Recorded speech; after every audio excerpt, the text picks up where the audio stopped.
What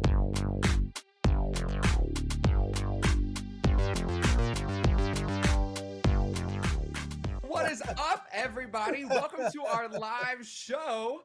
Happy Thursday. Welcome to PopStream for season 2. We are back, and it feels so good to be back.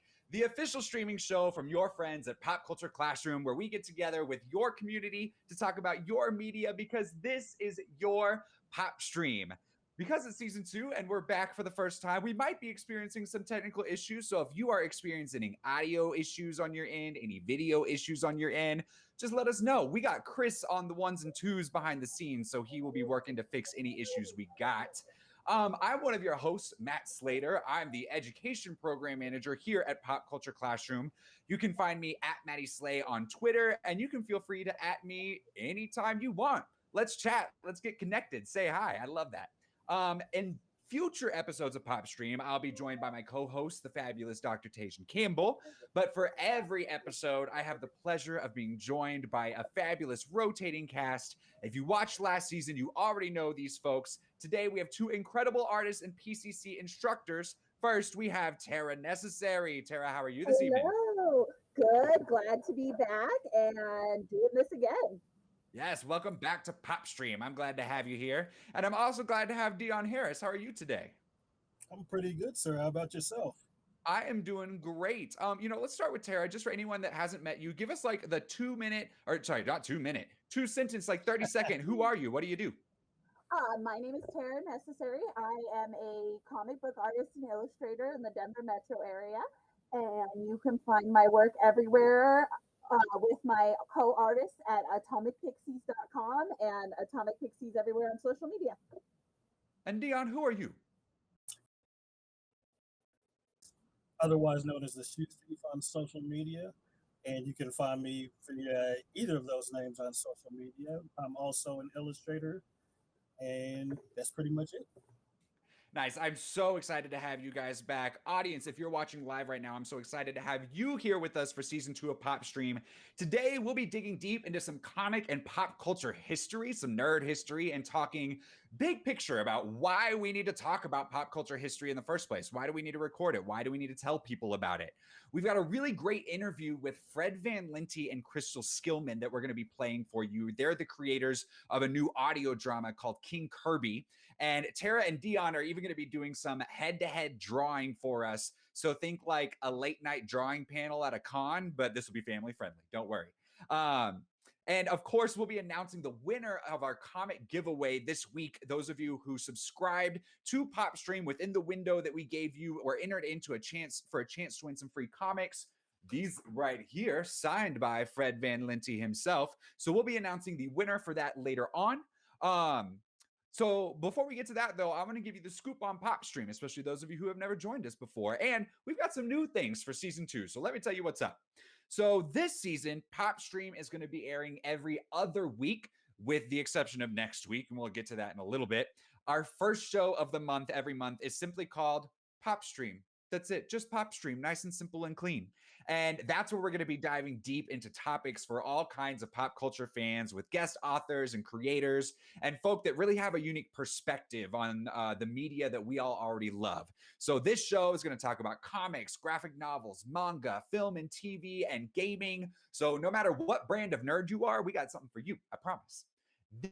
Then the second show of the month is a brand new show. It's called the PopStream Learning Lounge. So this show is designed specifically for educators, librarians, and parents, because we'll be talking about specific ways to unlock the learning potential of pop culture in classrooms and other educational settings. So we'll have more great guest educators, experts. We'll have our rotating cast on that show as well. And we'll be talking lesson plans, sharing funny stories from the classroom, and incorporating the audience in demonstrations of exactly how pop culture properties can be used in an educational setting. But no matter which show you're watching, you can catch us live at our new time, Thursdays at 7 p.m. Mountain Time. Joining us live means that you get to hang out with our community and interact with the cast and guests through our live chat. You can get your comments read on the air. You get your questions answered live, and you can get new insights from the rest of the community that's hanging out in the chat. So if you are watching live, if you are in the chat right now, say hi, say what's up. We want to hear from you. But and if you're in the chat right now, I also want to know, what are you reading? What are you watching right now? But if you can't watch live, you can always catch the show on demand on YouTube and podcast services in the days after our live recording. But no matter how you enjoy PopStream, we hope you'll give us a like. We hope you'll share with your friends and give us some great reviews. And thank you for being here. We're building an awesome community, and we're so excited to have you. All right, so tonight we are talking all about comic and pop culture history. We have a great interview from, like I said, Fred Van Lente and Crystal Skillman. They have authored a play. They authored a play back in 2014 called King Kirby, all about the life of Jack Kirby, one of the most influential creators in comics. And then over the pandemic, they actually just turned it into an audio drama that is available on podcast services. So this isn't your average podcast where you just hear people talk like I'm doing right now. This is a fully produced radio play audio drama that's going to pull you through the narrative of Jack Kirby's life. So we interviewed them about their creation, but then we also got into a lot of just kind of history talk, because Fred Van Lente especially does a lot of comics. He wrote the comic book history of comics with his partner Ryan Dunleavy, who did all the art. They have a couple of these. They actually are, you can pre-order the comic book history of animation out right now. So we're going to be diving into why is it important to talk about comic book history, pop culture history in general. So Terra and Dion, first of all, have y'all had a chance to listen to King Kirby yet? What did y'all think? I mean, I love audio dramas always. Like, I think that's a really great medium for stories, and especially for this story, it like matched so well with the tone and what was going on at the time and the historical elements it's talking about. Yeah. Dion, did you get, and you said you had a chance to listen as well? Yes.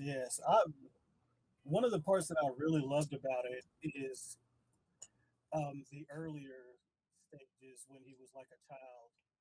I felt a lot of congruencies with my own childhood in that. So Yeah, so the audio drama goes through all the way from his childhood through, all of his whole comics career, the entire thing with Stan Lee and their working relationship. It's in 4 pretty short episodes, like 20, 25-minute episodes, so it's really digestible. But this is not the type of podcast you want to listen to while you're cooking, while you're working out. You really want to make sure that you have time to like listen and enjoy, because there's some really great production value. So we talked, like I said, to Fred and to Crystal.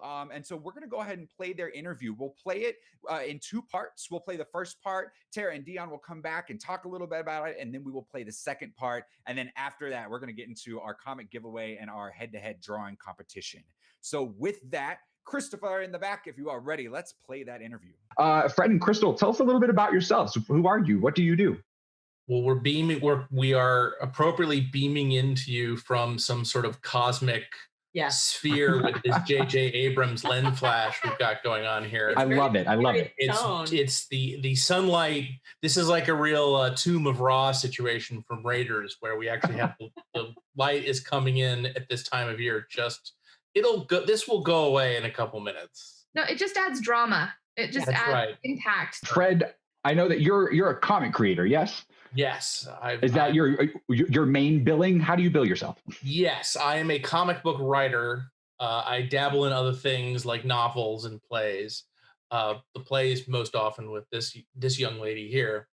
Hello. But I worked for Marvel for many years and wrote Amazing Spider-Man and Iron Man Legacy and Marvel Zombies and Taskmaster and Deadpool versus Punisher and Slapstick and Marvel Adventures Fantastic Four, Power Pack. I mean, I did a lot of them. So lots of characters created or co-created by Jack Kirby. Fantastic. And then lately you've been doing a little bit more, or maybe not lately, but within that career, you also have some history focus, right? With Action Presidents, comic book history. Yeah, I do a lot of nonfiction comics. In fact, my very first Marvel comic and my first nonfiction comic, Action Philosophers #1, came out on the same day. Oh, fantastic. Back in 2005. That's right. So they've kind of been multiple tracks going on. And so with Ryan Dunleavy, we've done the comic book history of comics. We just wrapped up, actually still coming out from IDW. We just finished comic book history of animation. Oh, very exciting. But we've also done Action Philosophers and Action Presidents. and Crystal, you're a playwright, correct? Yes, yes. Yep. And I write, and now we've kind of comic book writer, playwright, and then Fred started to write plays, and I started to write comics, and so it's our house is piled up with different media and different ways of working. So yes, I'm known as a playwright. I wrote a play called Open that happened a couple years ago that has reopened work for my plays like Rain and Zoe Save the World and Pulp Verite, which was just shown at the Playwright Center. And then the book writer of a lot of musicals. I'm the book writer of Mary and Max, the musical. Bobby Cronin is the composer of that. Bobby Cronin did the composition for King Kirby, the audio drama, which I know we're going to get into. Mm-hmm. So comics, and our comic book is Eat Fighter that we've written together. On Webtoon. Yeah, I like writing in all mediums, but known as a playwright, non-similar to Fred, who's known as a comic book writer, but also writes novels and different things. This is so fantastic. My undergrad is in theater, and then I transitioned to education and teaching after that. So I'm just like, my nerd senses are tingling a lot right now. We'll try not to go down too many rabbit holes. That's me. I know Tajan's like all in that same area. all these questions, I'm like, oh, let's talk about the relationship between music and what is it like to write the book and all of these things that have nothing to do with what we're going to talk about today. So if I start going down too many rabbit holes, Matt can give me a look. Don't worry, musicals can always be involved. It's very easy. Yes. I just, on the latest episode of Last Week Tonight with John Oliver, they were talking about like a cop drama musical. And I was like, oh, who did that? Why? Oh, yeah. Cop Rock. Cop Rock. Yes, Cop Rock. There you go. Yeah. Well, we can't forget that they made a Spider-Man musical. So if we need to find a crossover, that's where it is right there. We just, now everything we've talked about is connected and it's on topic. That's right. So you all created King Kirby, which originated as a play, an off-Broadway play, correct? Right. Yes. And it's just been released as an audio drama. It's on podcast platforms.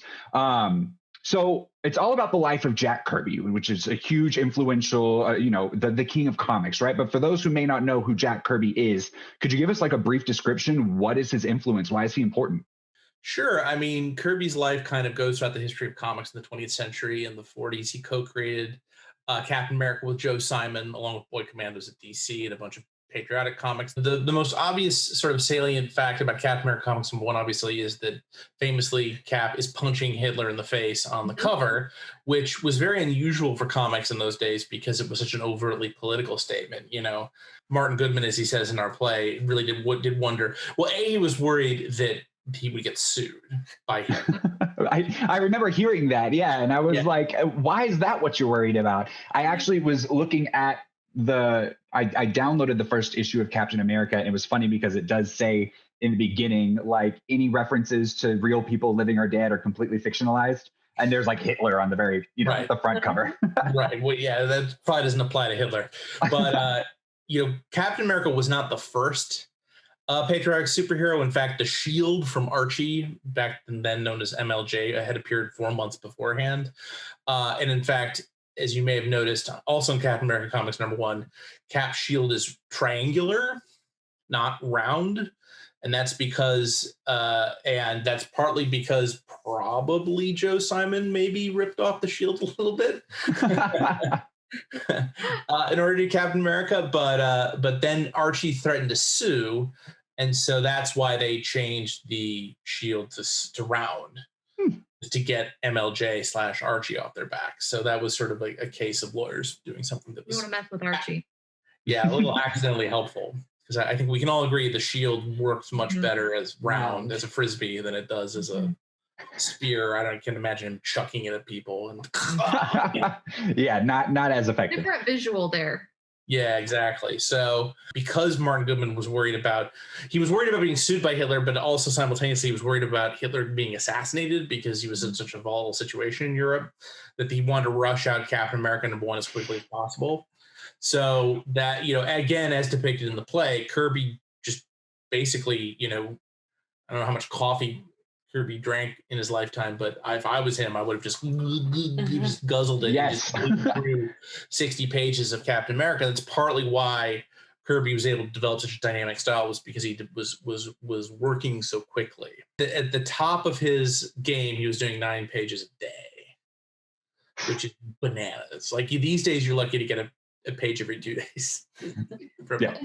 I got the sense No. of that too with his wife. The first thing she asks when he comes home is your hand okay? And just the significance of that as a joke that your wife would make, but also as the reality of that. Can you still make us money? Yeah, that was a direct quote. That was from a letter that she wrote her. Because then he went off and fought in France in World War II. So he's like one of the few superhero comic artists who we actually know killed somebody. They draw fighting all the time, but remarkably few people have actually killed anybody. And then he came back and with Joe Simon created Young Romance and a lot of the iconic romance comics of the late 40s, early 50s that Roy Lichtenstein and later pop artists used as sort of the big iconography of that era. And then he kind of bounced around once comics got into serious trouble through the Wortham purges and that whole scare in the 50s, and wound up at Marvel, where he worked with Stan Lee and did Fantastic Four, Hulk, Thor, Avengers, the X-Men, Iron Man, Nick Fury, Agent of S.H.I.E.L.D. All the ones that the kids love these days. Yes. That's right. The universe you know today, the Marvel universe. Had a significant hand in creating Spider-Man, although Steve Ditko was the main sort of driving force there. But then sort of fell out with Stan because Stan really had this burning need to take credit for everything.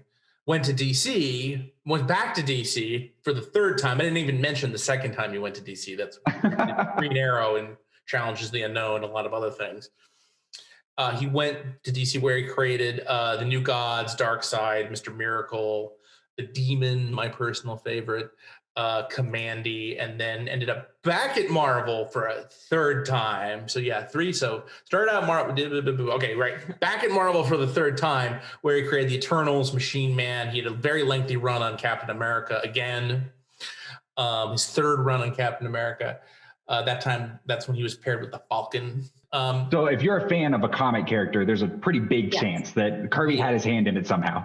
He is without question the single most important figure in superhero comics, period.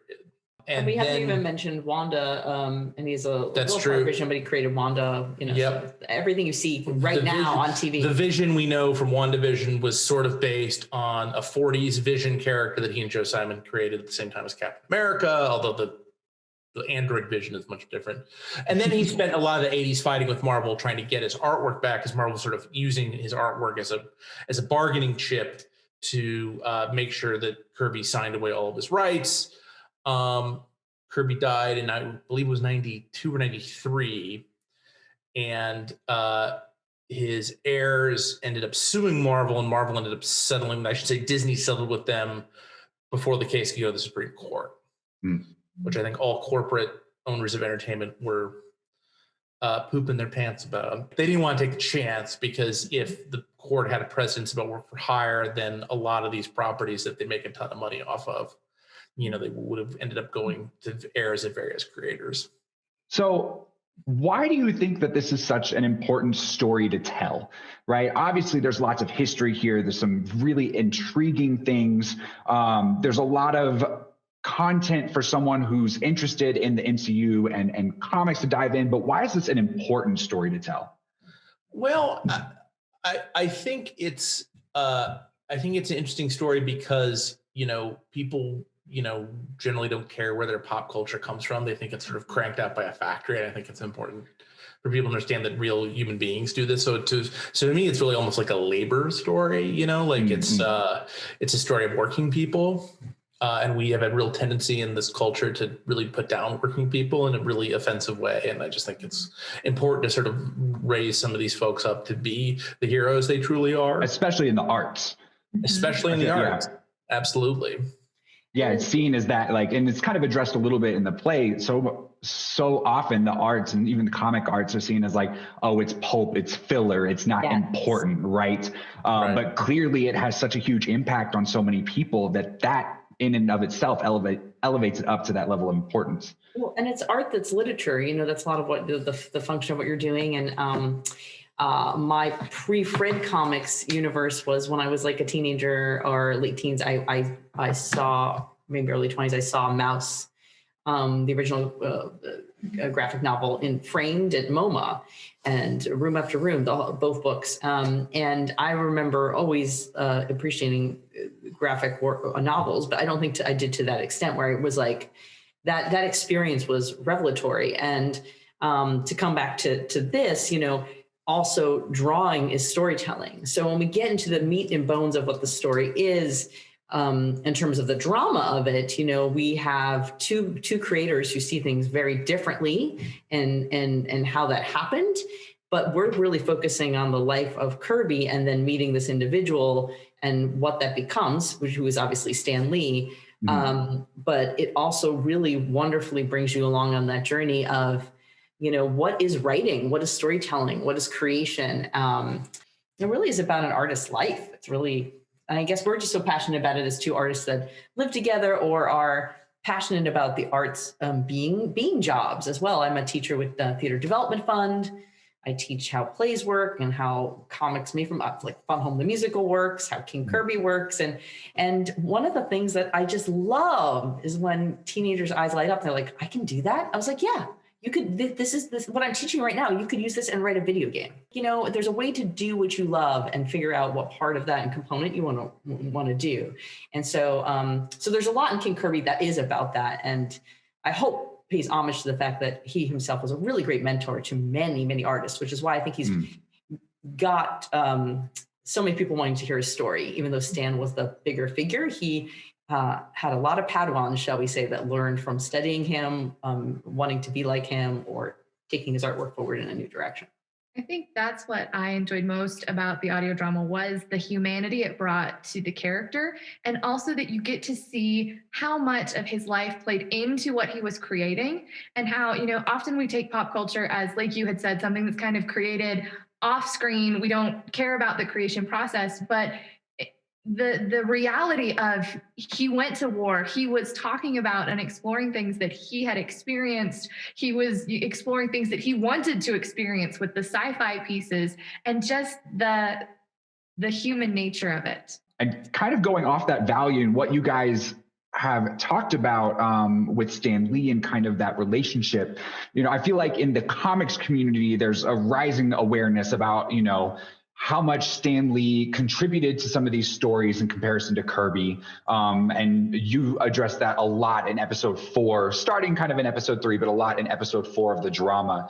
So how did you decide to tackle that? I mean, are you guys fictionalizing these conversations? Are you drawing upon, recordings or eyewitness accounts? How do you choose to handle that? This has been something that's sort of gone back to the 80s, back when Kirby was fighting to get his artwork back. And, there's been a recent biography of Stan called True Believer that our friend Abraham Reisman wrote, excuse me. And in it, he makes clear that, the historical record, what historians like to have, documentation of a lot of Stan's contributions is pretty much nil. We know that even before the Marvel stuff was created, the typical way that Stan would work was he would, at best, type out a 2-page synopsis that the artist would then have to break down into, actual pages and draw pages. I write scripts like screenplay, draw this in this panel, and then so-and-so says this line of dialogue. There was none of that in the Stan Lee days. The artist would then bring the art into the Marvel offices, and then Stan would add the dialogue, which is not an inconsequential thing. Stan had a very particular way of writing dialogue. He was talking to the readers in captions. He was talking to them in sort of his editorials and the letter column. So, that's why Stan sort of is Mr. Marvel, because he was sort of the continuity on regardless of who was drawing the comic, it was always Stan's voice you were hearing in your head as you were reading. So that was very powerful and important. But when it came to things like, like Wally Wood was a legendary artist who quit Daredevil. He's one of the first artists in Daredevil because he realized he was writing, essentially doing what I would call writing, and he would put in the dialogue in the panels, but Stan would only take all the credit. And this is also important. Stan was also picking up the page rate for writing. So, some guys like Wally Wood, like Steve Ditko, creator of Spider-Man and Doctor Strange, and Kirby ultimately got fed up with this and quit. Kirby stuck around the longest, but then he had created the most characters, and so he had the most to lose by quitting. the works that he's created and influential, but his kind of fight to get back his artwork and all the different things that happened with the rights to his work. Do you think that's been influential on comics or pop culture in our modern age? Yes. I mean, I don't think I would get royalties for my Marvel work if it wasn't for Jack Kirby and the struggle of people like that, and the struggle of guys like Neil Adams who fought to get Siegel and Schuster credit and compensation. That was part of a whole sort of 80s movement. You know, Frank Miller was somebody who was very vocal about trying to get justice for Jack, and a lot of those creators ended up, you know, doing creator-owned stuff like Sin City and Hellboy, and you know, a lot of those great creator-owned works here in America wouldn't really. I mean, they were possible, but they wouldn't have been as prevalent, I think, and happened as soon if Kirby hadn't had to fight to get his artwork back in such a public fashion. And I think all this conversation we have, especially now in the pandemic, is we're all creating. I mean, the story, Kirby's story, very much. You know, it's so great to hear the story in the pandemic because we're at a point in our lives where we go, "Why am I doing what I do? What am I passionate about? How does this work?"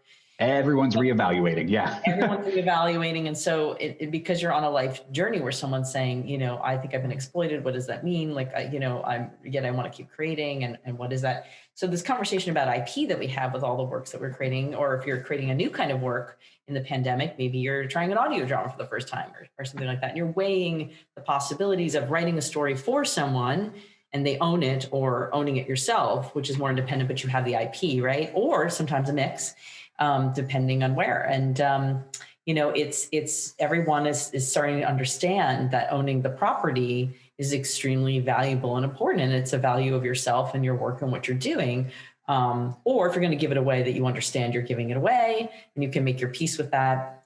So there's a lot in this conversation about art and work that's very valuable for artists to think about. And it's something that also has gone over pretty minutely in comic book histories of comics. It's funny that you bring that up because that's like my comic book textbook. That's how I know my comic book history.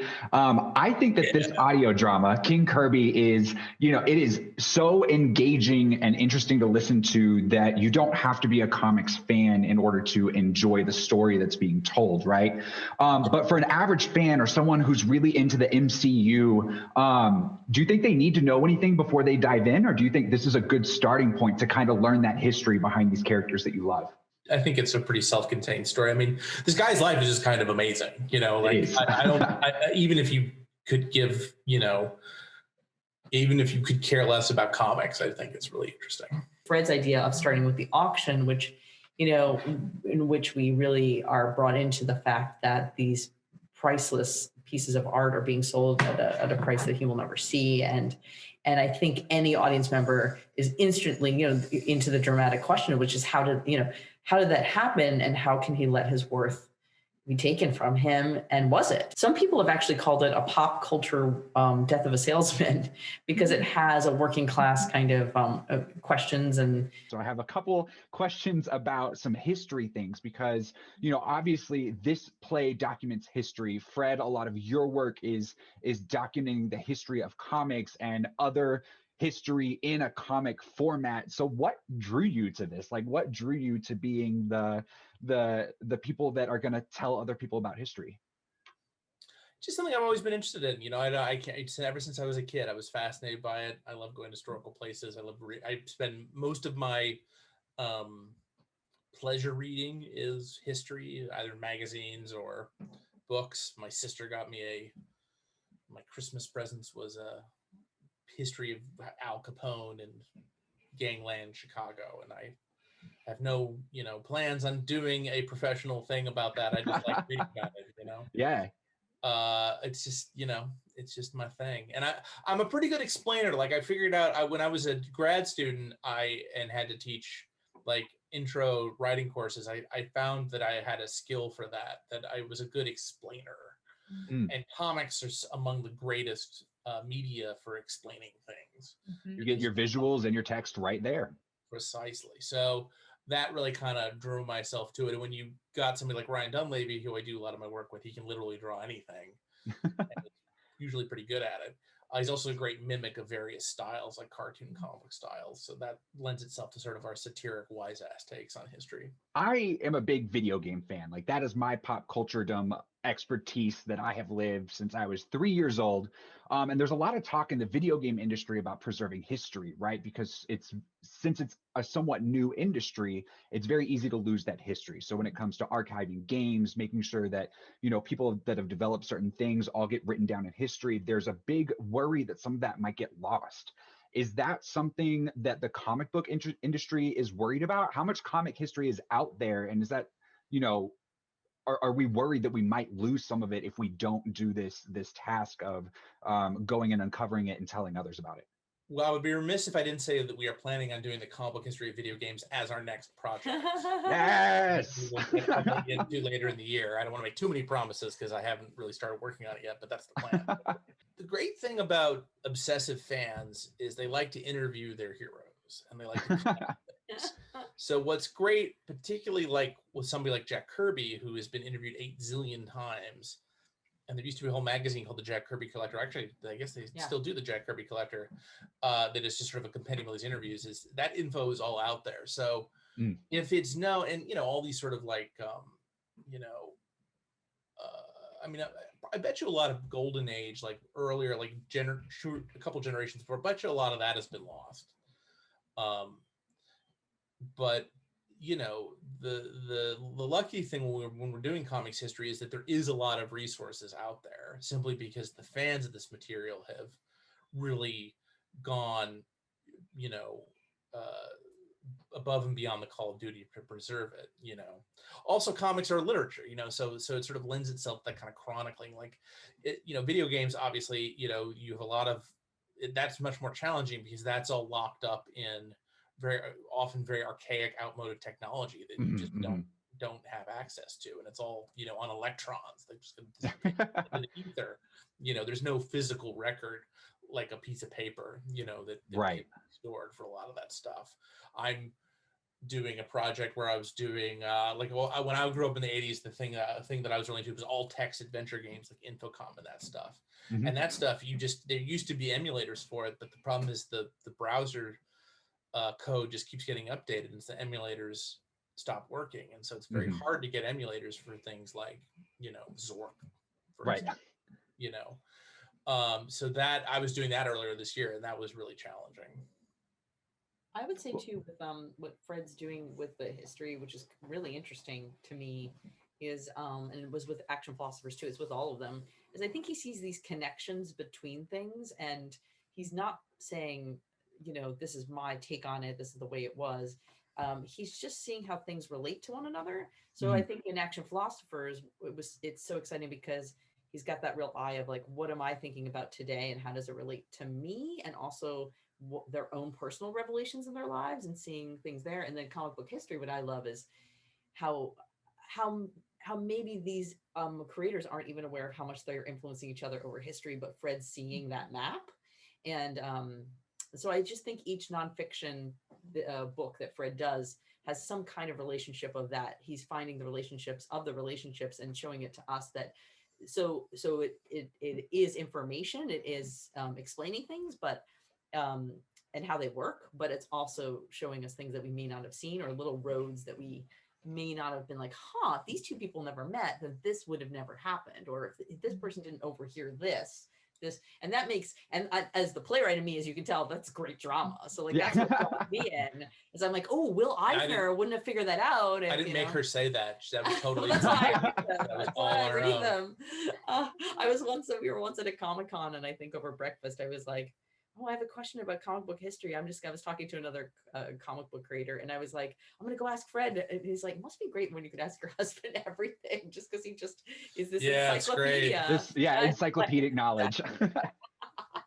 So at Pop Culture Classroom, obviously we love this kind of stuff, right? This is what we do, and marrying the pop culture with the academic and the history and getting into the nitty gritty, and this connects with this in these ways.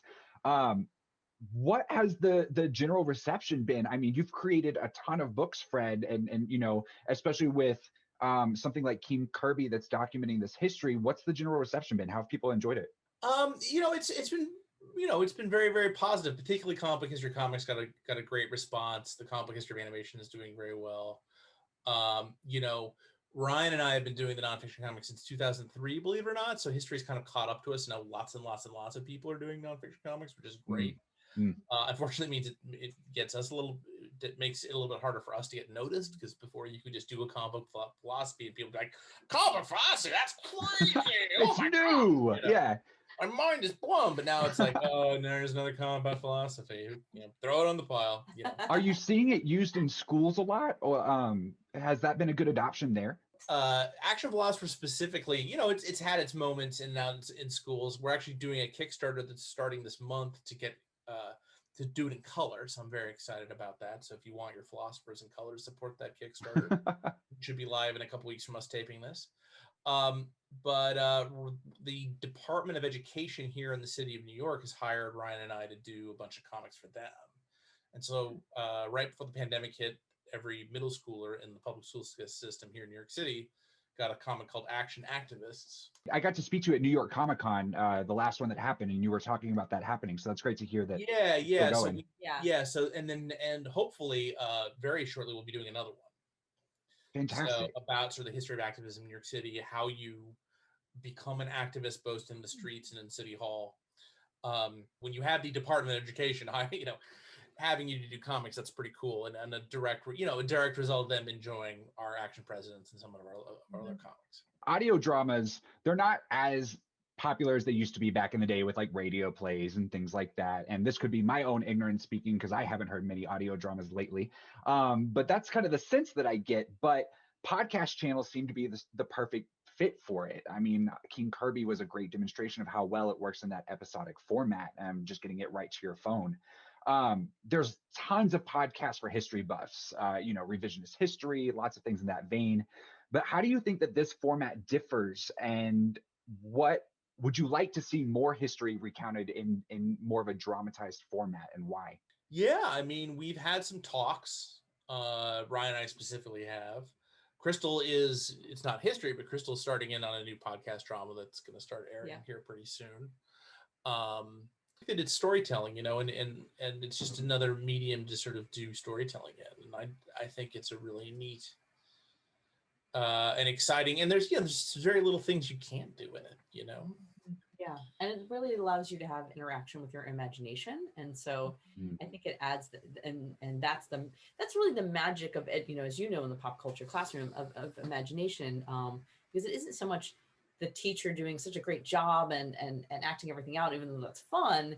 It's more the teacher having fun. It's doing just enough so that the student can engage, and by engaging is using their imagination to then walk through these moments of history or imagine them or learn. And so it's I do think education, history, going and real life stories go so well with podcasts because of that investigative nature and exploring that way. It's a great educational tool. But Fred and I have always felt that any project you have, just examine it and just ask yourself, where can it most powerfully land? Is it more powerful being heard? Is it more powerful being seen live? Is it more powerful, which will come back, and it's going to be starting outside pretty soon in the spring and summer. So I can say that now, theater friends, don't cry. It's okay. We're thawing out. We're thawing out. My husband is a theater practitioner, and it's been a crazy year. A crazy year. And talk about work and art being investigated. Yes. But so where can people find and listen to King Kirby right now? Well, anywhere you get your podcast. It's on Apple, Google, Spotify. You can go to Broadway. It's on Broadway Podcast Networks. You can go to the website. And it's available for free. But if people wanted to support this work, what could people do to do that? Well, we also have a social media presence. We have King Kirby Play on Insta and on Twitter. Please follow those. Our books and or plays are for sale at Amazon and all fine. Yes, you can purchase the script, right? Yes, on Amazon. And as well, let's see, I'm at Concord Theatricals, used to be Sam French, and Dramatist Play Service in terms of my plays. And Are the rights to the play available to purchase if someone wanted to put on this play? Yep. Yeah, they just have to get in touch with us. We have like, different, we have so many, we have lawyers and agents, all sorts of things, but all that one does is they just say the number of performances and that would be, it could be live streaming, it could be whatever. And then we would just do a simple contract, very, very easy. Awesome. I cannot thank Fred and Crystal enough for that really great interview. And again, I just really encourage everybody to go out and listen to King Kirby on podcast services. It's really, really great. One of the things that they mentioned in this interview is Fred said that pop culture fans are obsessive. And that's where we get a lot of our history from, right? And I know Terra and Dion, both of you, from speaking to you in the past, y'all are such a wealth of knowledge on manga and comics and other pop culture. So where do you go to learn about your history? Is it something that you intentionally seek out, or do you just kind of absorb it through being part of the community? Dion, we'll start with you this time. Yeah, for myself, I just kind of absorb it, just being a part of the community. Like, even when I'm like just watching something random while I'm streaming or something, somebody will like come into the chat and say, "Oh, have you seen this?" Or, "Do you know about this manga or this anime?" And it just kind of like, spreads organically, kind of gets you like interested in different things. And I'll go back and like watch something on YouTube, and that'll like get me interested in something else. I feel like it just kind of happens organically. We're blessed to have like YouTube and podcasts these days, to give us all of that. Even just watching something and being able to pick up the phone and Google, where it came from. Absolutely. Yeah, we don't have to be as intentional about seeking out, our history as maybe we used to. Yeah. For me, as a gamer, I know that for a lot of older games, especially, knowing that history, maybe not necessarily about how that product came to be or how that game came to be, but what the landscape was at the time when that game came out, really affects. That's how I talk to my husband about it. I might be playing something and I may be like, "But you don't understand. Like, when this came out, this wasn't a thing. And this was the first game ever to have an over-the-shoulder camera," right?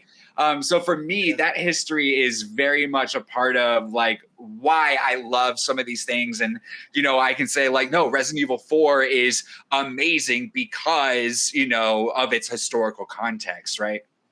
I totally agree. I was thinking negative. You're right. I totally love knowing that, like, oh, this thing took a ton of work, or one person slaved over this for 5 years to make it, and this is a product of love. Mm-hmm. And yeah, sometimes maybe that makes you appreciate the rough edges a little bit more too. Like, absolutely.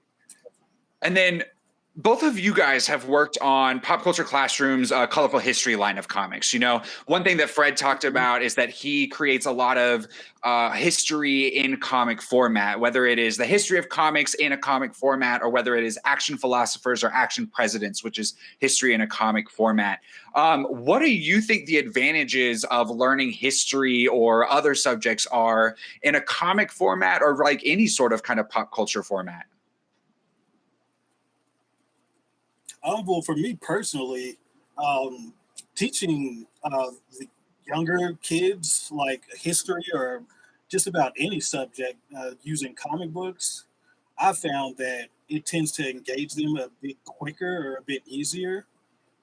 So that's one thing I'll definitely say for the medium. yeah, I think that. Bless you. I think that my feelings is that when you make a comic book, more than any other medium, you have so much control over the narrative and what the viewer is experiencing it. And especially with history, particularly, that can be a lot of like dates and dead people and things that like people can't connect to. That can make it really powerful. Like thinking back on Mouse, like Mouse was so powerful because you were seeing this event from a dude's point of view, like a very complicated and unique point of view, and like it couldn't be recreated in any other way. The imagery is what made it what it is. The words, everything came together exactly that way to give you that exact experience. And I think comics are really good at that because they do, they give tunnel vision, but not in a bad way. It helps you focus on a moment or an aspect of something rather than, the whole overwhelming hugeness of it. Yeah, I see what you're saying there. Mouse is like, Yeah, I was gonna say Mouse is, even though it's set in the same era as like the Schindler's List, obviously, it's a completely different tone and like shown from a completely different angle. So I agree, Tara. When you're reading out of a textbook, it's a little bit harder to get that emotional connection, right? It's kind of that empathetic part where it's put yourself in these people's shoes. It's easier to overlook that, or it's easier to not think about it. But when you have those images there, the facial expressions are right there, the visual representation is right there. And so for me, it's a lot more organic to kind of get the real impact rather than, yeah, like you said, Tara, this happened on this date. You get more of the why does that matter, you know? You can also control, I think it's really important to me, like, again, going back to Mouse, that I could read a page over and over again or put the book down. Whereas in like a movie, like to compare it to Schindler's List, which is a wonderful movie that is exploring a lot of the same events, but it's going. And you're going with it, which is also its own unique experience. I'm not by any means bragging on Schindler's List here, obviously. Awful. It's awful. No, not at all. But like when you have just this book and it's just this experience between you and the book, maybe you're alone or on a bus with headphones, you know, you can look at a powerful image for 10 minutes and really let it sink in. You can read a panel over and over again till you understand it or till it sinks in. And I think with history, that's really important. Absolutely, yeah. So in just a moment, Tara and Dion will be drawing their interpretations head to head of some of these cool moments that we think are fun in pop culture history. So if you're in the chat right now, tell me what some of your favorite bits of pop culture historical trivia are, and we'll illustrate them. We'll bring them to life. And, you know, quick sketches head to head here. It's going to be great. It could be the creation of one of your favorite properties. It could be a behind the scenes story, any of those type of topics. But before we get to that, if you would like to help us carry out our mission, you can visit our volunteering website. Right now, we are not only looking for a core of boots on the ground volunteers to help us with events, but also folks who can donate their time for graphic design needs, video production needs, and marketing needs. So you can visit popcultureclassroom.org/volunteer to learn more about how you can volunteer and help out Pop Culture Classroom and help us spread the mission of pop culture-based education. And you know what? If you don't have time to volunteer, but you still want to help out with our mission, you can do that in so many different ways. One of the other ways you can do that right now is by purchasing a t-shirt from Pop Culture Classroom. So we have these amazing Pop Culture Classroom t-shirts. I was going to point to my t-shirt, but it's not actually this one. It's a different one. It's got our logo on it. But you can purchase those at store.popcultureclassroom.org. We have mugs too. So, you know, when you're drinking your morning coffee, you can drink out of a Pop Culture Classroom mug. So again, any purchases you make there, those funds go towards helping us advance our mission, and we would very much appreciate your help. Tara and Dion, are y'all ready to draw? I'm ready. Excellent. So the way this is going to work is we're going to pick a moment in pop culture history, and then Tara and Dion, y'all are going to choose however you want to represent that. You can represent it in one image. You can represent it in a 4-panel comic. You can represent it with your own spin on it or with some humor. However you choose to do that. And I'm going to give you 5 minutes. We'll probably have enough time to do 1 or 2 of these. I'm going to give you 5 minutes to draw your interpretation of this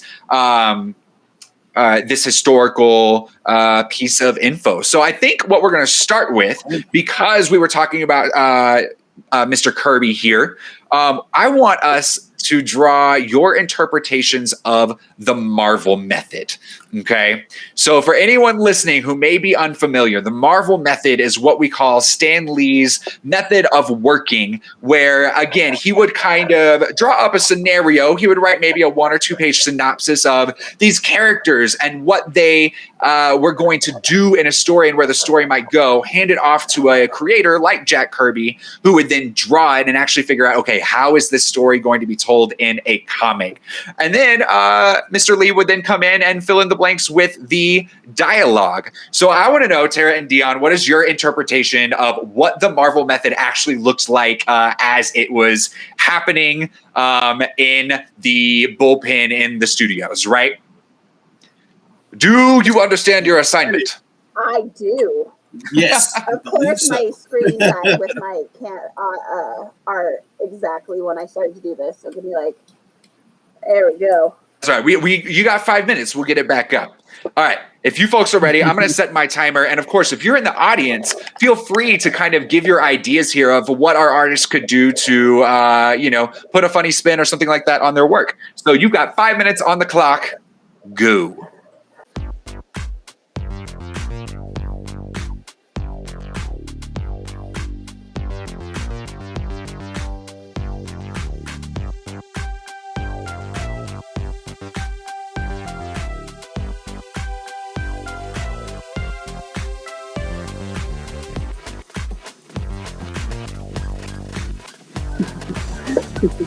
I feel like this is how he felt like he was working.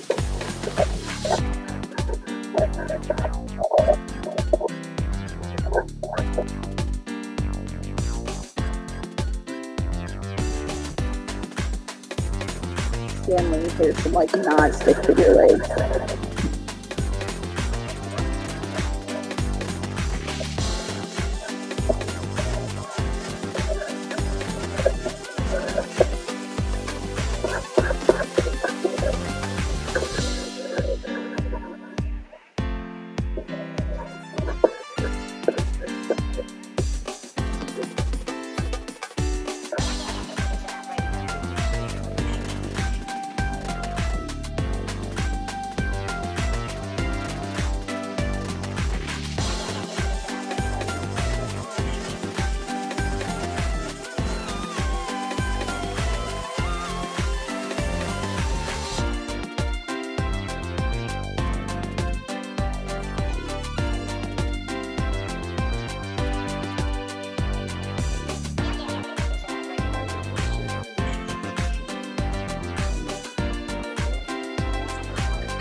Okay, so as I don't put my pen down at all, this is Stanley recording into his I'm sure he had a little, I cannot imagine he's not the kind of guy who had like a little recording tape recorder around with him at all the time.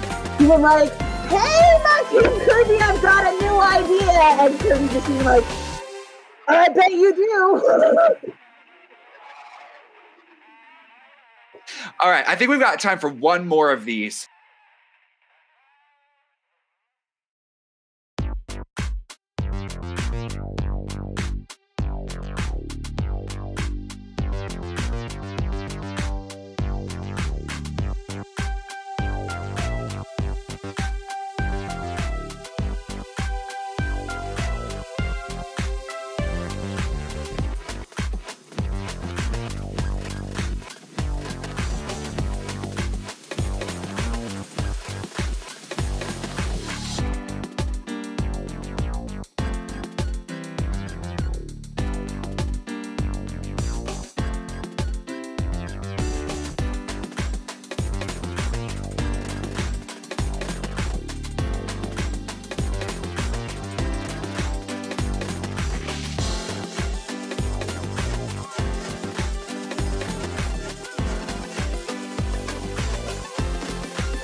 I hope you guys had a wonderful evening hanging out with us. We will see you next week for our first episode of The Learning Lounge. And until next time, be safe out there. Bye, y'all.